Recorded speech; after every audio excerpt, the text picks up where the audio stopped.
era tudo muito mais escasso em geral. O brasileiro não quer ficar endividado. Tá estragando o filho e a filha, porque tá dando muito mais do que eles precisam. Oi, gente, sejam muito bem-vindos ao Rolê que Rende aqui no Ponto BB Belém. Hoje a gente vai ter um papo diferente sobre dinheiro. A gente vai falar sobre consumo, redes sociais, shows, viagens, boletos, dívidas e recomeços. E também sobre como organizar a vida financeira sem deixar de viver. Eu tô aqui com duas pessoas que falam sobre esse tema de maneira diferente, mas super complementares. O Bruno, presidente da Ativos, uma empresa do Banco do Brasil, que trabalha diretamente com renegociação e reorganização financeira de milhares de brasileiros, trazendo também uma visão de mercado e de como o cenário da inadimplência impacta na vida real das pessoas. Seja bem-vindo. Bom dia, Dani. Obrigado pelo convite. Obrigado aqui, Thiago, por estar aqui com a gente também. Imagina, prazer. Nosso bate-papo. A gente começa também com o Thiago Godoy, papai financeiro, comunicador, escritor e uma das maiores referências hoje quando a gente fala de educação financeira de forma humana, acessível e conectada ao comportamento das pessoas. Então, prepara o café e vem bater esse papo com a gente. Vou começar logo aqui uma pergunta para os dois. Dá pra gente separar emoção e financeiro? Eu acho que não. A gente é muito emocional, né? Assim, a nossa emoção sempre chega primeiro do que a razão, né? Então, eu vejo que a emoção, ela dita muito a maneira com que a gente se comporta financeiramente. Então, tudo aquilo que a gente sente, de medo, de angústia, de expectativas, tudo isso, todas as emoções se transformam também em decisões que a gente tem na vida financeira, né? Então, precisa ter um equilíbrio muito grande, um controle emocional para que a gente não tenha as finanças ditadas pela emoção. Mas nós, como seres humanos, é muito difícil a gente separar qualquer coisa da emoção. Então, eu entendo que está sempre ligado sim e tem um exercício diário aí da gente poder ter um melhor comportamento financeiro, controlando um pouco mais as nossas emoções e sabendo o momento de cada coisa ali da gente realizar ou da gente ter um pouco mais de, digamos que assimetria mesmo entre a emoção e o controle financeiro. Thiago, concorda? Muito bom, concordo. Olha, um prazer estar aqui com vocês, falando sobre esse assunto que eu adoro. E essa pergunta é muito boa, Dani, porque eu acabei entrando, estudando isso durante muito tempo, porque essa foi sempre uma pergunta que eu tive quando eu comecei lá atrás na educação financeira, nas escolas, nos projetos que a gente fez pelo Brasil, na época da ENEF, né, da Estratégia Nacional de Educação Financeira, lá no início. Então essa é uma pergunta que eu sempre me fiz e eu fui atrás, fui pesquisar, fui estudar, inclusive escrevi um livro sobre isso, né, o Emoções Financeiras, que é o meu primeiro livro. Ele fala sobre isso, como as emoções impactam nossas decisões financeiras, e eu concordo com o Bruno. Na verdade, é impossível separar a emoção da nossa humanidade, é o que nos faz humanos, na verdade. Isso não é uma opinião minha, isso é neurociência. O primeiro contato com o exterior é emocional. Na verdade, o que a gente chama de racionalidade é uma tentativa de organizar o pensamento emocional. Nós somos seres emocionais, nós pensamos com a emoção, nós reagimos com a emoção, nós vivemos na emoção, e isso é muito bom, isso é muito positivo, porque as emoções são informações. São informações que a gente precisa aprender a ler, e ao ler e interpretar, como a gente lê a temperatura e vê se está quente ou está frio, vou botar um casaco ou vou com a camiseta, a gente aprendendo a ler as emoções, a gente aprende a tomar melhores decisões. Então, com o dinheiro é a mesma coisa, nós vamos ter emoções e o que a gente precisa, na verdade, é dar prioridade porque realmente importa para cada um de nós e a partir daí tomar melhores decisões com o dinheiro. Quando a gente está começando aí, tu falasse assim, minhas primeiras perguntas foram essas. De forma geral, a gente se questiona sobre dinheiro quando falta, quando a gente precisa pagar alguma coisa. E aí eu te pergunto, quando a gente está nesse momento, né, desse questionamento já fatídico, o que eu faço? A gente vive para guardar dinheiro ou a gente vai vivendo porque é o último momento da vida, como se não houvesse amanhã? Como que a gente equilibra essas duas experiências? Vivo para guardar dinheiro para pagar a dívida ou eu vou equilibrando? Como é que a gente faz isso? Só tem pergunta fácil aqui hoje, né? Tá fácil, vou responder. É pra anotar, gente. Se pega aí, vão anotando. É só seguir a cartilha. É só seguir, é muito fácil, gente. Vamos seguir aqui o passo a passo, tá? Para vocês. Para aprender a viver, a pergunta que ninguém quer fazer. Olha, eu acho que realmente não existe uma fórmula, não é uma coisa que seria muito leviano da minha parte dizer faça isso ou faça aquilo. Mas o que eu acompanho já há bastante tempo, e a gente acaba trabalhando com as pessoas que estão realmente já num problema, né? A pessoa que procura alguém para fazer um treinamento, muitas vezes ela está já com a consciência de que ela precisa se organizar. O que é muito positivo, porque ela já sabe que o que ela estava fazendo antes não estava dando certo. Então ela quer mudar, ela está buscando ajuda para isso. Então a gente já pega essa galera que está evoluindo. Se você é essa pessoa, que bom, você já está pensando em melhorar a sua condição financeira. E eu não acredito que seja uma coisa de oposição, sabe, Dani e Bruno? Eu faço ou isso ou aquilo. Eu acho que dá sim para fazer os dois. É o E, dá para você aproveitar assim a vida, mas desde que você realmente se prepare, porque a vida, felizmente, está ficando mais longa. A gente está vivendo mais. Então, cuidar do dinheiro acaba sendo um ato de amor, um ato de autocuidado. As pessoas hoje em dia sabem que elas precisam fazer atividade física, então elas se matriculam na academia, fazem musculação.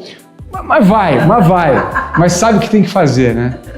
Elas estão fazendo terapia hoje em dia, cuidam da saúde mental, que é muito bom. Que era algo que a gente nem falava. Nem se falava. A gente nem tá falando aí de 10 anos atrás, a gente tá falando assim, 2 anos atrás a gente nem falava sobre isso. Da pandemia para cá, eu acho que mudou bastante, que bom.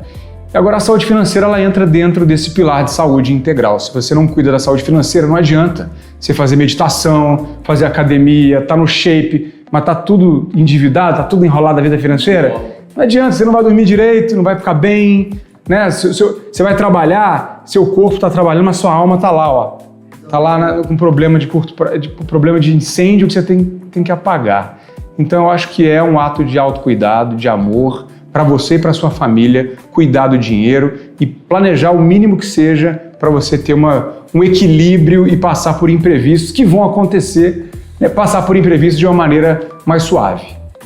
Bruno, muita gente a gente de forma geral, atrela a dívida, a irresponsabilidade financeira, e aí como a gente está conversando aqui com o Thiago, não é bem por aí. As instituições, elas já percebem isso, elas reconhecem essa mistura, ou ainda é cada um no seu quadrado?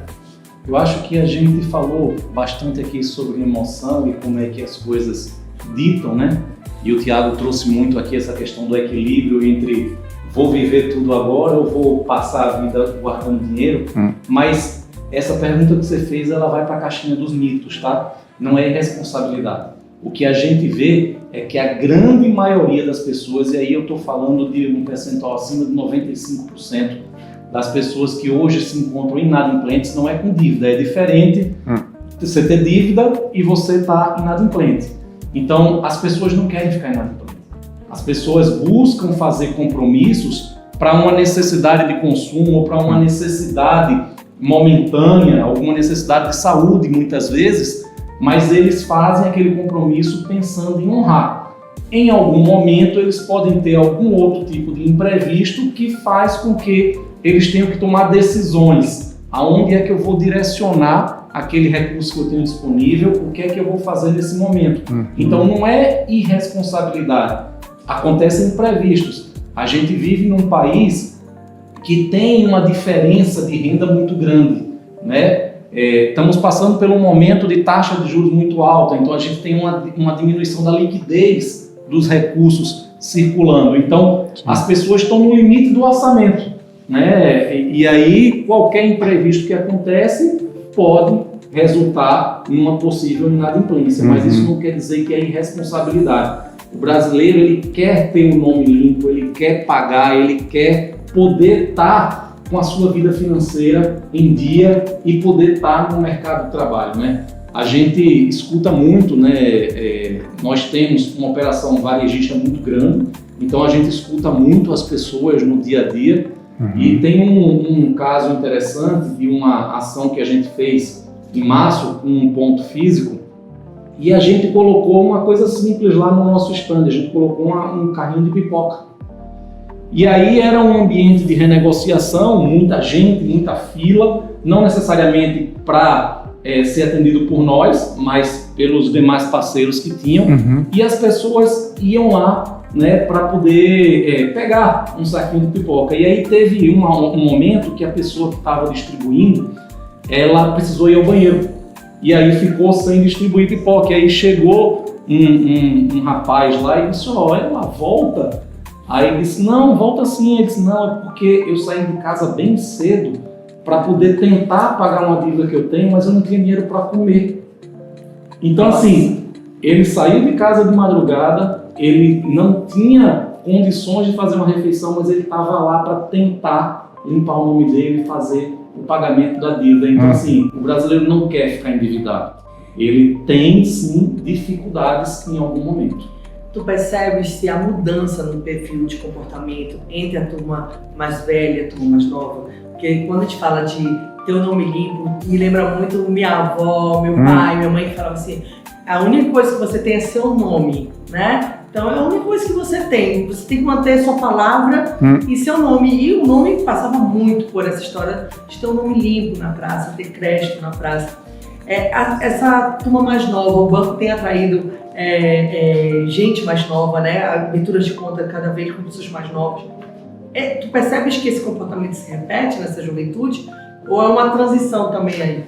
Eu acho que a gente tem uma diferença nas novas gerações, tá? E aí vai muito do controle aqui que o Thiago falou, da questão do impulso, do consumo, para aquele objetivo mais de médio e longo prazo que você tem para fazer. E isso se reflete muito nas gerações novas, a gente vê muito isso, tá? Então, hoje se fala muito, as gerações novas não estão preocupadas em comprar um apartamento, tá todo mundo andando de Uber, não compra carro, então os objetivos viraram muito objetivos de curto prazo.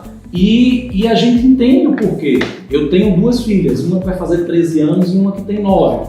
E a mais nova, principalmente, ela tem uma necessidade de consumo muito maior do que eu tinha 40 anos atrás. Por quê? A gente não tinha acesso às informações, a gente não era bombardeado por tanta coisa. Hoje não. O tempo todo você está ali sendo bombardeado por diversas ações. Tinha facilidade, né? O produto demorava para chegar. Então, né? Aqui na região norte demorava mais ainda.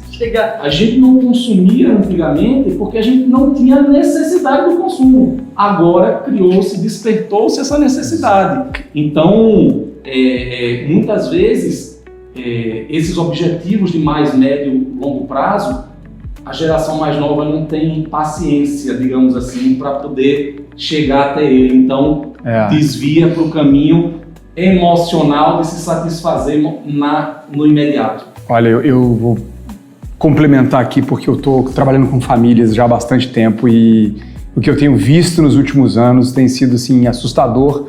Por um lado, tem um lado positivo nisso, mas tem um lado muito negativo. Então, o que eu estou vendo, assim, é o que você falou aqui.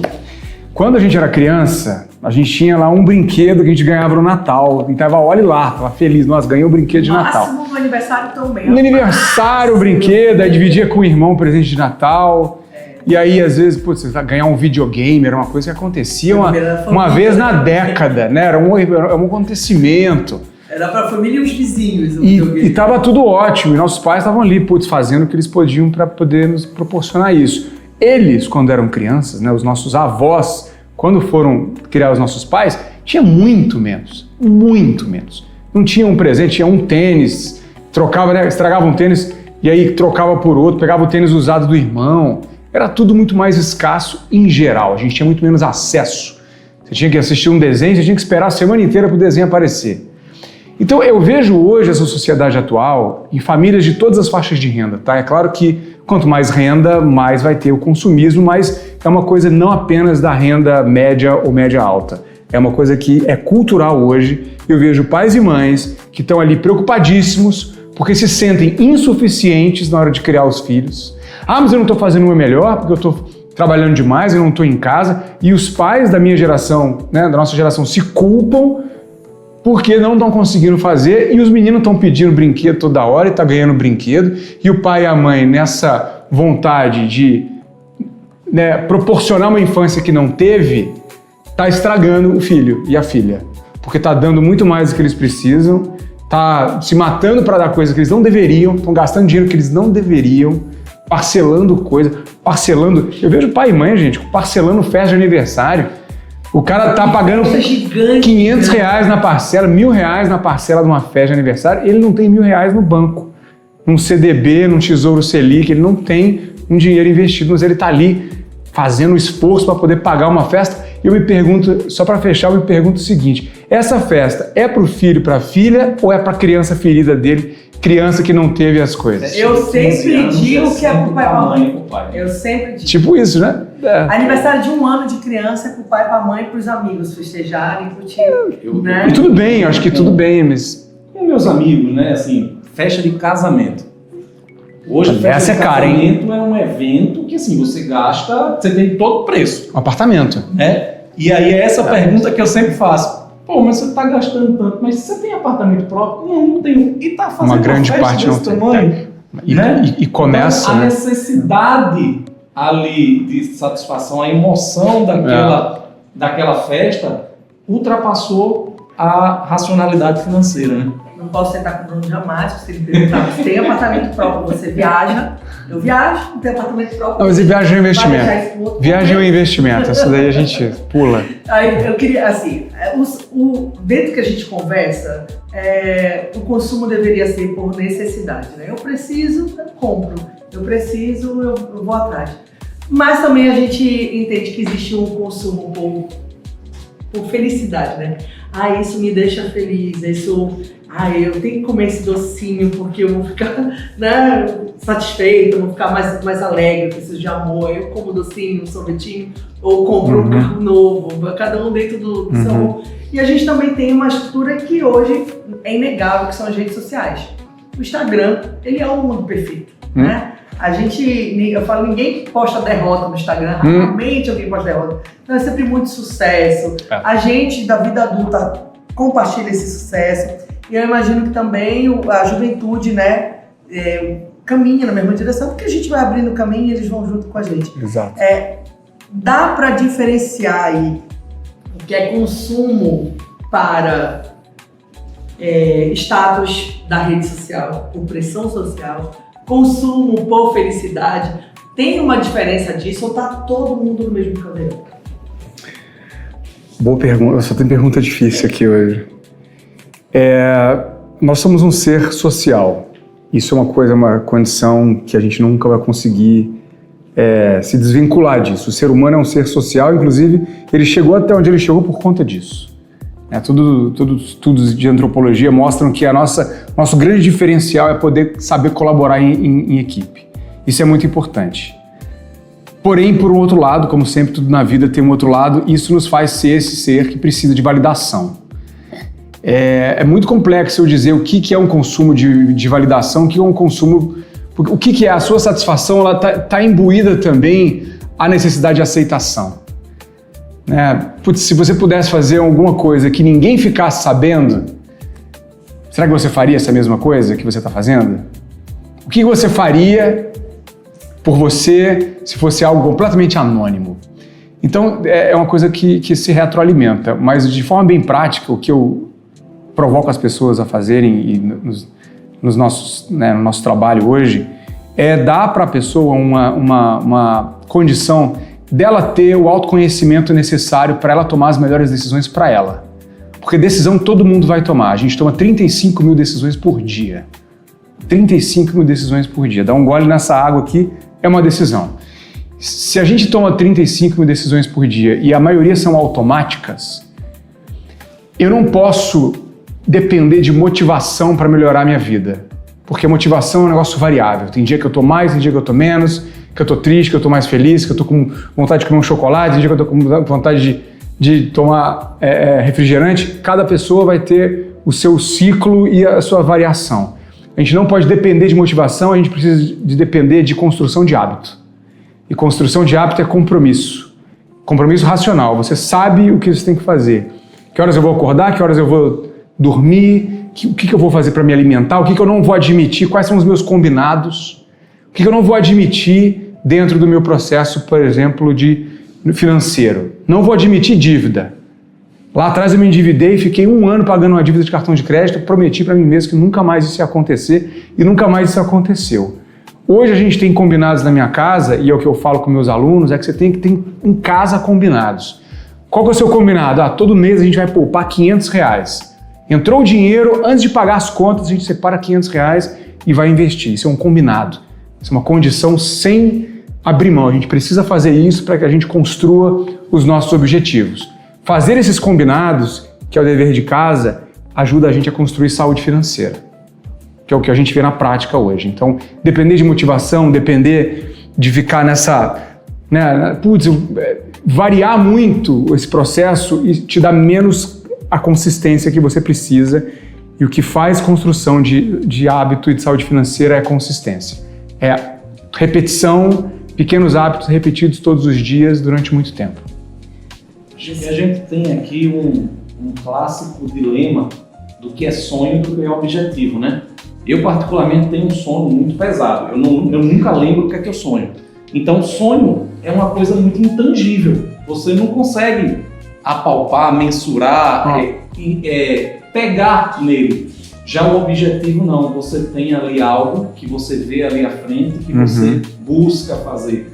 Então quando a gente está muito no campo do sonho, a gente não consegue ter essa disciplina que o Thiago falou. Então você tem um sonho de ter uma casa própria, uma casa maior, mas você não se programa, você não tem uma rotina, você não tem uma disciplina para chegar naquele objetivo. Então, quando você transforma o sonho em objetivo, aí você inclui essa disciplina para poder ter, sim, esse objetivo cumprido. A gente vê muito, eu vi muito na minha vida toda do banco, né? Tenho quase 26 anos de mercado financeiro, e você perguntou muito a questão do consumo por desejo, por impulso, né? E a gente falou aqui da questão de que não é um ato de irresponsabilidade, não necessariamente você está com dívidas em atraso. Mas a gente vê sim uma quantidade expressiva de pessoas que se endividaram e ficaram inadimplentes pelo consumo impulsivo. Então, aquela bolsa que eu queria, aquela calça que eu queria naquele momento, me trouxe uma satisfação, aí o emocional tomou conta da gente, mas eu não consegui dar conta de pagar tudo aquilo depois, e aí eu crio um problema para mim. Então, ter essa disciplina que o Thiago falou é muito importante, tá? A disciplina é o contrário, costuma ser o senso comum de que a disciplina é limitadora, né? Que você tem disciplina, eu vou me limitar, eu vou ter que me conter. Sim, a vida é assim. Quem consegue melhorar de vida é quem tem mais disciplina. Fora isso, você vai esperar um golpe de sorte, você vai esperar uma grande mudança que vem de fora. A única coisa que a gente tem controle, e são poucas as coisas que a gente tem controle nesse mundo, né? É da nossa rotina minimamente, do que a gente escolhe, do que está dentro do nosso espectro de escolha. Então, eu falo muito para as pessoas, a limitação ela é parte do crescimento. Se você não se limita, você não vai crescer. E o limitar não é limitar o seu sonho, limitar o seu objetivo, mas é justamente você querer tanto esse objetivo, você acreditar tanto que você vai conseguir, que para isso você vai ter que limitar várias outras coisas na sua vida. Eu tenho um objetivo, um sonho, eu quero isso daqui. Para isso eu vou ter que abrir mão de outras coisas, eu não posso fazer tudo. Não tem como, o tempo é limitado, os recursos são limitados, até o homem mais rico do mundo, a pessoa mais rica do mundo, ela tem limite de tempo e de recursos. Então, limitar é para você dar foco ao que você quer. Só que primeiro você precisa saber o que você quer. E o que eu vejo na maioria das pessoas, infelizmente, é que as pessoas ainda nem sabem o que elas querem. Elas estão querendo o que a pessoa está lá falando para ela na rede social, compre isso, faça aquilo, e aí ela fica dispersa num mundo onde a atenção é o ativo mais valioso e está todo mundo disputando a sua atenção e está todo mundo querendo que você pegue o seu dinheirinho e coloque no produto que ela está vendendo. Então, se você não coloca ritmo nisso, ancoragem nisso, não coloca prioridade nisso, vai todo mundo pegar o teu dinheiro e o seu tempo e você mesmo vai ficar sem os dois. Escolha de consumo também é uma escolha de educação financeira. Levando em consideração que isso pode virar uma bola de neve de dívidas, Bruno, tu consideras que a educação financeira também é uma questão de cidadania? Com certeza. Como eu disse, eu tenho duas filhas, uma quase adolescente e outra ainda criança, E eu vejo muito na escola elas aprenderem ali na matemática a lidar com o dinheiro, mas de fazer conta, né? De saber o valor de cada cédula, de saber o valor para poder comprar alguma coisa, quanto é que custa, quanto é que eu preciso aportar. Mas a gente não vê uma educação financeira aqui na base falando de como lidar com o dinheiro. Então, aquilo que a gente falou, eles sabem o valor de um sanduíche, mas não imaginam quanto custa uma casa e não imaginam a disciplina que tem que ter para poder ter isso. Então, eu acho até que a gente deveria ter no colégio uma matéria ali de educação doméstica. Quando você aprende a fazer o orçamento de casa, você programa a sua vida. Porque quando a gente vai sempre pagando conta, sem saber onde é que está gastando, sem saber o que está consumindo, não tem um orçamento definido, a gente se perde muitas vezes, né, porque não sobra tanto recurso. Então a educação financeira, ela é sim uma questão de cidadania e a gente precisa introduzir isso ainda nas crianças para que elas cresçam com esse sentimento, essa consciência de como utilizar o dinheiro. Bacana. Sem dúvida. A gente vai entrar agora num quadro como Desenrola da Vida Real. Opa! Um caso, né, da vida real, e aí a gente vai falando sobre isso.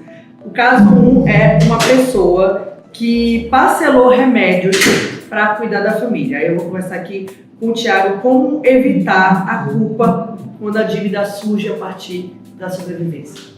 Esse é um ponto importante. Assim, a pessoa pode se endividar por várias razões e eu tenho visto bastante o que eu chamo de endividamento involuntário, que é realmente algo que, por exemplo, a gente tem uma aluna que ela teve uma filha autista e ela começou a gastar muito dinheiro com a questão da filha dela. Isso é um endividamento involuntário, ela se endividou, não conseguiu cobrir aquilo ali. A culpa, de forma geral, Dani, é uma coisa ruim. A culpa é uma coisa que não tem nenhuma utilidade. Se você parar para pensar, ela só vai te colocar num sentimento de negatividade.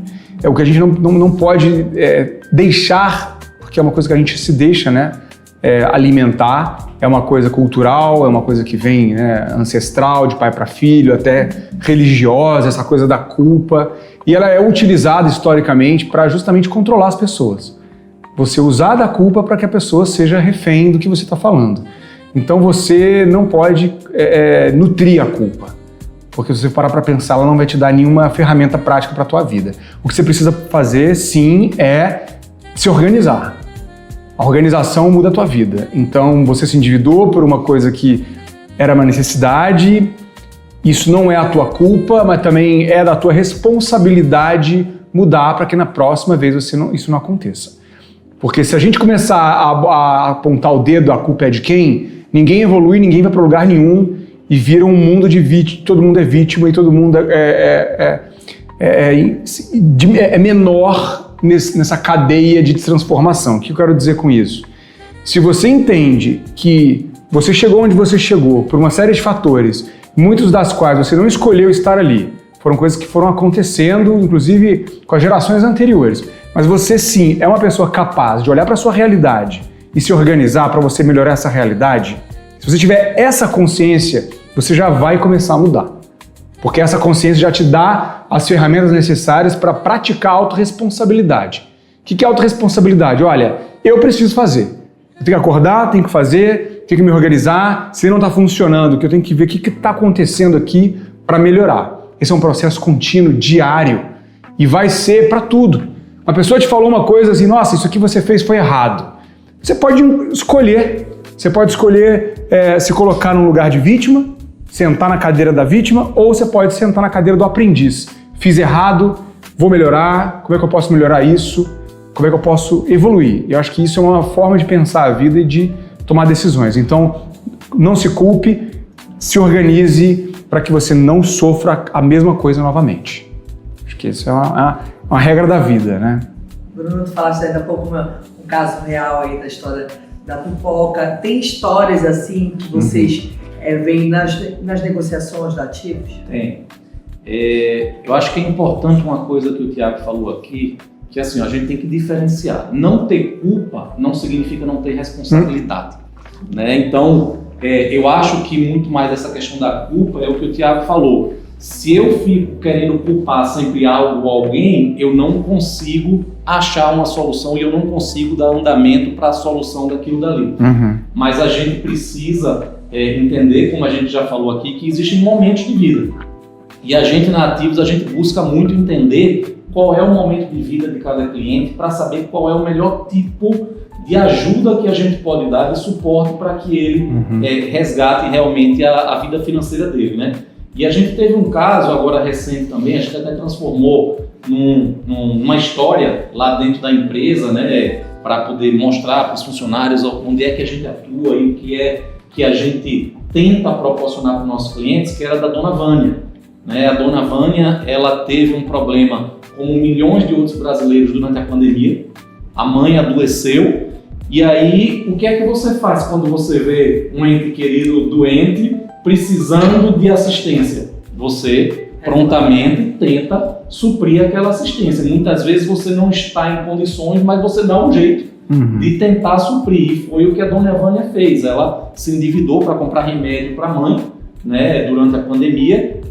E aí ela passou a não ter culpa, mas ela sabia que ela tinha uma responsabilidade daquela dívida que ela tinha feito. Então ela se endividou em cartão de crédito, em várias outras coisas. Ela tinha 4 dívidas no final.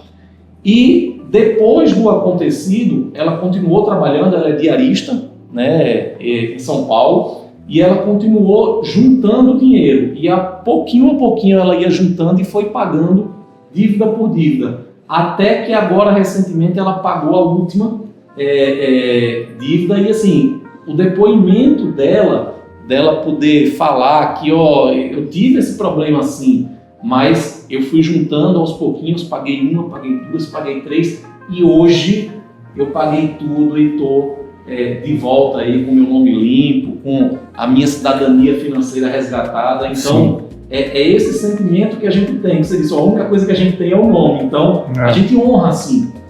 A gente viu um crescimento muito grande, né, de pessoas negativadas, né, como a gente chama, né, de inadimplentes, depois da pandemia. Porque todo mundo se desorganizou, né, em algum momento ali na pandemia. Uns sofreram mais, outros menos, né, com a incidência, mas todo mundo passou por um momento. Então, a gente está tentando ter aquele momento de ajuste. Então, tem muita história dessa que é bacana de escutar as pessoas conseguindo se restabelecer e aí criar uma rotina, uma disciplina para que isso não volte a acontecer. Claro, tem casos que a gente não escolhe e acontecem e a gente vai dando jeito, mas a gente consegue se programar para ter menos surpresa. E no caso dela, como diarista, ela deve ter ficado sem renda, né?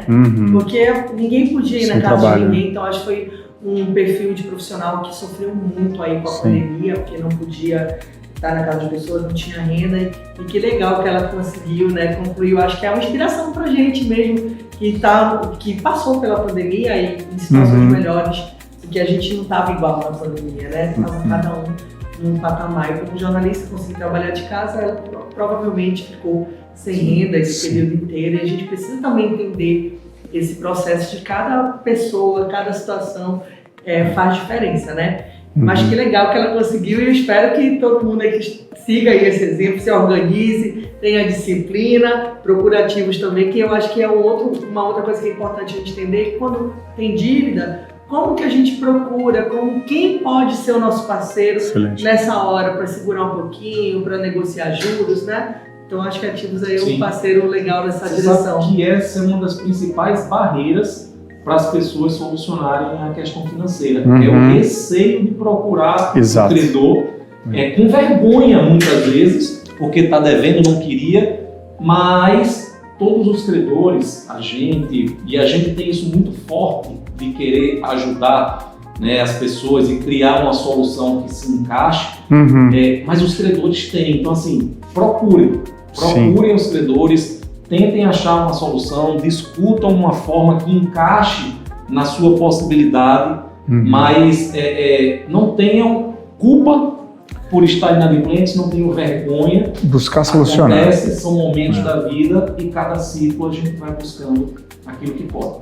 Gente, só para vocês entenderem que a gente vai tentar facilitar as palavras, credor é quem tem dívidas a receber, tá? Então, se você deve alguém, este alguém é o seu credor. credor. Então, ele fala assim, procure o credor, procure aquela pessoa que você está devendo, negocia, seja a pessoa, a instituição, tá bom? Então fica aí.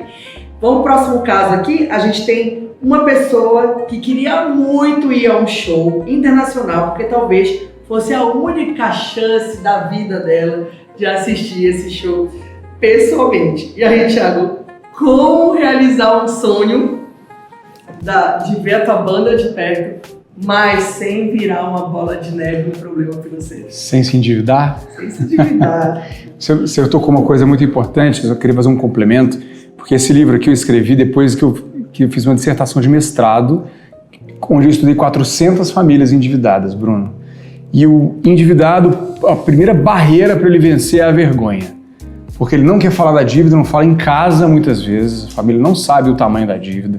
Então, o que o Bruno falou que é muito importante, quero reforçar, porque o primeiro passo para você sair da dívida é admitir que você está endividado e procurar ajuda.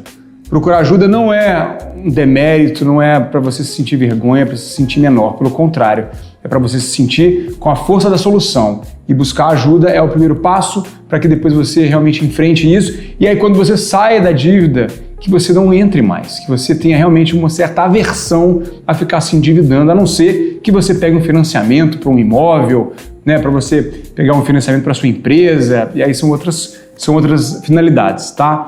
Mas a pessoa que ela quer, para esse objetivo, conquistar um objetivo que seja um sonho dela, pode ser um show, pode ser comprar uma casa, pode ser fazer uma viagem, né? Você que gosta de viajar, né, Dani? Viagem. Eu acho que a gente nunca pode dizer assim, esse objetivo aqui ele é menor ou maior ou menor. Acho que isso não existe. Não tem grau de importância. Não existe. O tamanho do objetivo, do sonho, está na pessoa que atribui para ele. E o mais legal e interessante desse processo é justamente o processo da pessoa olhar para o que ela quer. Eu quero tal coisa, vai acontecer tal dia, tal mês, tal ano e vai custar tanto. Isso é um processo, concorda? E se não tivesse prazo todo? Tipo assim... É amanhã? Não, tipo... Semana que Shakira vem. no Brasil foi anunciada há um mês antes. E eu não tenho dinheiro. Não tem dinheiro. E aí? Aí você tem duas... Vamos partir da premissa que é o seguinte. Você tem a alternativa de pegar dinheiro emprestado, é isso? Sim. Ir no banco, pedir dinheiro emprestado. Mas pro show... Ué, pra ver a Shakira no Rio. Então, já passou, é só um exemplo. Então vamos lá, não vou dizer o que você vai fazer, vou só te pintar o cenário, tá? Como eu vejo as pessoas... Como eu recebo as pessoas no pós-Shakira, eu recebo a pessoa que foi na Shakira e voltou arrependida. A gente tá no antes. Tem Você tá no antes. Todo ano tem Tá. internacional no Brasil, aí a gente aqui embora na Todo ano tem, né? Todo ano tem lugar pra gastar dinheiro. Todo ano tem oportunidade de gastar dinheiro. Exatamente. Eu não vou Mas aí vai ter um jogar sonho areia da no pessoa. seu sonho, nem no sonho da pessoa que quer ver a Shakira. Pronto. Mas eu vou fazer o seguinte, se essa pessoa não se planejar minimamente, e como eu já vi várias pessoas que parcelaram tudo e não tinham dinheiro depois para pagar a fatura, o que aconteceu quando ela não pagou a fatura? Ela pagou o mínimo da fatura. Virou juro, né? E aí virou juro. Quanto que é o juro? O juro é alto, não precisa nem fazer conta aqui. Não faz. Então, assim, tá? use o cartão com sabedoria, faça a sua organização financeira, mas não deixe de pagar a fatura. Porque se você não pagar a fatura, os juros que você vai tomar é muito alto e a pessoa cai numa bola de neve. Então esse é um primeiro passo. Não parcele uma coisa que você não pode pagar para depois ficar correndo atrás e pagando o mínimo, porque aí você vai culpar quem? Vai culpar o cartão de crédito? A culpa não é o cartão de crédito, você que usou errado. Então, antecipar os sonhos, aí a gente chegou num ponto importante aqui. Sonhar, todo mundo tem que sonhar, é o que move a vida, a gente tem que sonhar, tem que correr atrás do sonho. A questão é você antecipar um sonho que você não pode pagar. Você vai cair na armadilha do cabe na minha parcela, a parcela cabe no meu bolso, eu mereço. O banco divide, O banco eu divide. consigo pagar. Pronto. É isso. Vai, então faz. Não dá. Só depois você vai... o ponto é esse, assim, a gente acaba fazendo, porque dá pra fazer, e depois corre atrás do prejuízo. Sabe ressaca? Já teve ressaca? E você que tá vendo a gente? Você já foi numa festa empolgada, depois com aquela ressaca? Eu, que já sou 40 a mais, Eu nem bebo mais, gente, porque se eu for uma festa, eu fico uma semana de ressaca. Então, não vale a pena. A ressaca financeira, ela dói a cabeça mais do que a ressaca da festa. Porque depois, quando você corre atrás para pagar, eu estou falando isso de caso pensado, assim, não é só as pessoas que eu ajudo todos os dias, não. Eu fiquei 1 ano devendo cartão de crédito, parcelando em 12 vezes, na época que podia você ficar devendo várias vezes. Hoje em dia, se você dobrar, você já tem que resolver. Eu paguei 4 vezes a fatura do meu cartão por conta de uma viagem que eu fiz, que eu planejei mais ou menos, e aí me empolguei em dólar, né, menina? Aí tu tá em território internacional, tá rico. Tá aí, DDI, né? Nada. É uma coisa maravilhosa. Então, eu acredito assim, a gente... Quem converte não se diverte. Essa é a cilada. Eu mereço. A gente tem que fazer um desse só de viagem, gente, porque, nossa... A ressaca não compensa, mas você pode fazer, corre atrás, assista o seu show, depois você volta e procura que eu vou te ajudar, porque você vai estar ferrado. Procura aqui o pessoal da Ativos também. Olha, eu sou suspeita, porque eu só viajo com a minha viagem 100% paga. Antes Boa estratégia. Entrar no avião, minha viagem está completamente paga. As parcelas podem até estar por vencer, mas o dinheiro já está rendendo na conta para pagar a parcela. Porque quem viaja, quem tem pouco dinheiro, gente, tem que se organizar para realizar os sonhos. Eu acho que era exatamente. E aí eu posso falar para vocês que eu venho de uma família sem grana, que todo mundo batalhou com a maioria dos brasileiros, e por muitos anos eu acreditei que eu não poderia viajar, porque eu achava que viajar era coisa para rico. E aí organizando, a gente consegue viajar. Perfeito. Eu falei da Shakira aqui, que ele isso é para tudo. não estava com o dinheiro da Shakira, então a Shakira viu pela televisão. Mas olha só, que bom. E tá tudo bem. Quando você se apega a essa previsibilidade, essa organização, você não vai mais tomar aquela decisão sem pensar porque você sabe o quanto que vai custar para você aquilo ali. Então a gente pode fazer tudo, você falou perfeito aqui. O organizado, ele vai mais longe. E se organizar não é difícil. Se organizar não é difícil. É demorado. É fácil. É mais demorado. No começo. Exatamente. Mas uma vez que você se apega àquilo, você não vai querer mais viver. Você não vai... vamos pegar aqui uma coisa um mantra para você que está ouvindo a gente aqui. Quando você tiver uma reserva, quando você conseguir fazer uma reserva de 3 meses do seu custo de vida, vamos supor que você custa R$3.000, você conseguiu juntar R$9.000. Quando você tiver uma reserva de 3 meses da sua vida, você nunca mais vai querer ficar sem essa reserva. Você vai se apegar até aquele dinheiro ali, que é a sua reserva de segurança. É uma parte de espírito. E você não vai querer gastar mais aquilo ali, porque é a cabecinha tranquila no travesseiro. É uma parte de espírito. Falaremos sobre isso. Eu acho que tem só um ponto que eu queria trazer aqui, Dani, e o Thiago exemplificou e falou muito do ponto, mas é um mito para desmistificar o que a gente escuta muito. Endividamento é diferente de inadimplência. Então, o endividamento por si só ele não é ruim. O Thiago trouxe alguns exemplos. Você está financiando o seu negócio, botando um capital de giro para poder faturar, para poder crescer. Você está financiando uma casa, né, que você vai morar, você vai passar 30 anos pagando. Mas esse é um endividamento saudável se você tem encaixe no seu fluxo ali financeiro mensal. Agora, o endividamento compulsório, né? Então, fui para... Eu não vou mais falar de Shakira, porque parece que a gente não gosta da Shakira. Não, eu não gosto da Shakira. Eu falando porque eu queria ter mais. Shakira é ótima. Mas esse tipo de consumo que você faz, eu tenho crédito, vou parcelar e depois eu vejo o que eu faço. Isso sim é o que traz essa nocividade para a nossa vida financeira. Exato. Mas muitos dos nossos bens, nossos sonhos, nossos objetivos custam muito mais do que a nossa reserva técnica. Sem dúvida. Né? Então eu preciso sim me endividar, mas isso não quer dizer que é ruim. O ruim é o descontrole do endividamento. Essa educação financeira também passa para essa organização de sonhos, né?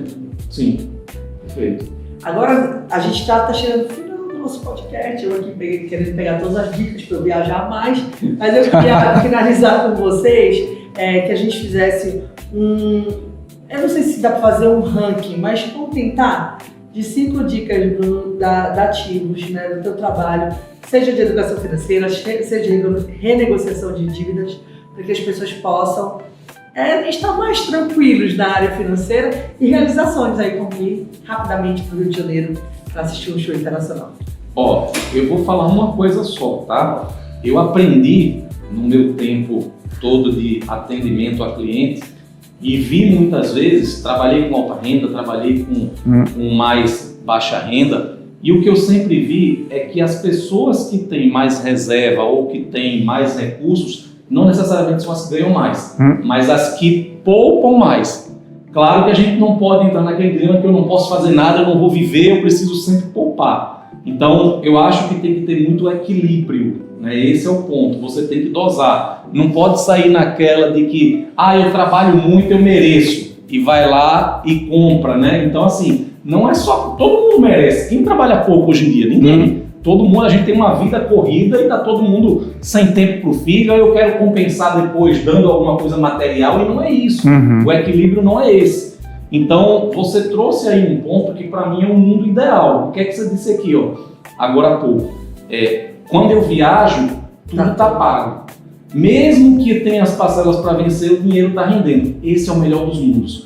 Você usar do sistema financeiro, você pode parcelar no cartão de crédito em 10 vezes sem juros. Eu tenho dinheiro, vou pagar à vista? Não, se eu tenho disciplina, se eu tenho controle, deixo o dinheiro rendendo, parcelo em 10 vezes sem juros, mas eu não me preocupo de ter que angariar aquele recurso, de ganhar aquele recurso para pagar a parcela está aqui e eu estou usando o sistema financeiro para me beneficiar. Então, o que eu poderia dizer, deixar aqui de dica, é justamente essa disciplina. É muito fácil a gente falar, gente, você pega a sua renda, 50% é o gasto de consumo, 30% é diversão, 20% é reserva. Mas sobra 20% para todo mundo? Não sei, né? Se sobra. Então, a gente precisa de disciplina, a gente precisa entender aquilo que de fato é necessidade e aquilo que eu estou mais emocionalmente achando que eu preciso, né? Mas é disciplina. Eu acho que tem que ter essa consciência, essa disciplina, entender do dinheiro, saber como se beneficiar do sistema financeiro, e aí você vai realmente ter uma vida mais tranquila, vai dormir mais tranquilo. Isso ajuda em casa, ajuda com os amigos, com parentes, com todo mundo. Então, me conta. Começaste com uma dica, que primeiro a gente guarda o dinheiro do investimento, e depois a gente vai organizando as contas.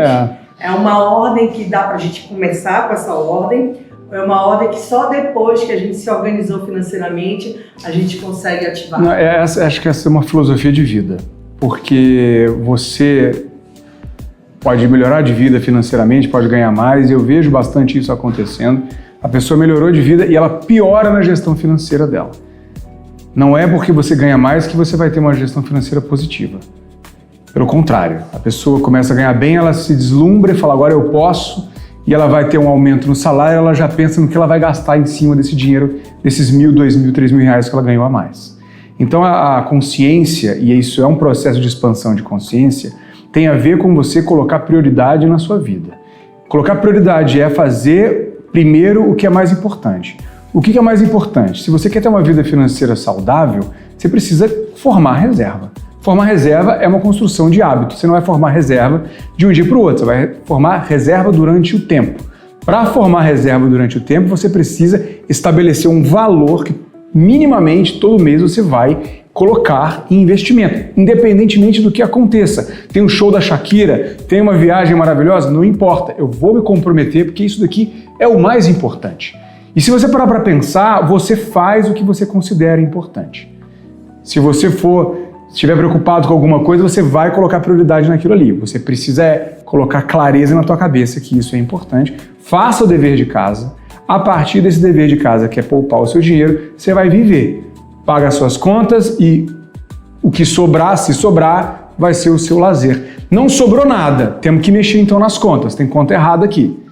Provavelmente você está pagando caro na casa que você mora, ou você tem um carro que você não deveria ter, ou você está pagando caro em alguma coisa aqui que você tem que mudar, que é o que eu falo o seguinte, tome o chá revelação de classe social, entendeu? Mas eu estou pagando 3.000 reais na parcela de um carro, esse carro não é para você não deveria ter esse carro. Mas é o meu sonho. Então esse sonho está desalinhado com a sua realidade.